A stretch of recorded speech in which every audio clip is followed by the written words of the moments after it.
Social media के इस दौर पर जब इंटरनेट का प्रयोग हर क्षण होता है, तब आदमी को एक बात का खतरा ज़रूर है, कहीं उसकी प्राइवेसी तो भंग नहीं हो रही है, कहीं उसकी प्राइवेसी के साथ कोई छेड़छाड़ तो नहीं हो रही है।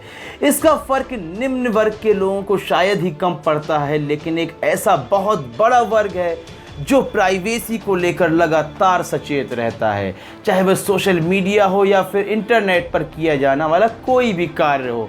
और यह गलत भी नहीं है।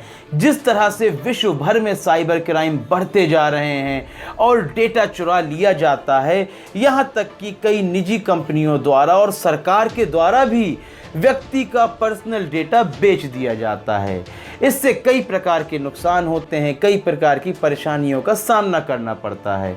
मौजूदा समय में आपने देखा, कोरोना संक्रमण के चलते सरकार ने एक ऐप जारी किया है, आरोग्य सेतु ऐप, जिसे इंस्टॉल करना है। यदि आप इंस्टॉल नहीं करते हैं तो कई विभागों में आपकी एंट्री नहीं होगी।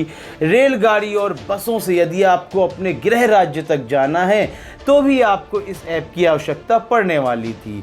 फिर भी तमाम ऐसे लोग थे जो इस ऐप का प्रयोग नहीं कर रहे थे और यह कहते हुए नज़र आ रहे थे कि इस ऐप के ज़रिए हमारी प्राइवेसी को ख़तरा है। लेकिन सरकार ने अब एक तानाशाही भरा नियम निकाल दिया है और कहा है, यदि कोई व्यक्ति इस ऐप को डाउनलोड नहीं करता है तो लॉकडाउन के नियमों का उल्लंघन माना जाएगा और दंडात्मक कार्रवाई भी उस पर की जाएगी।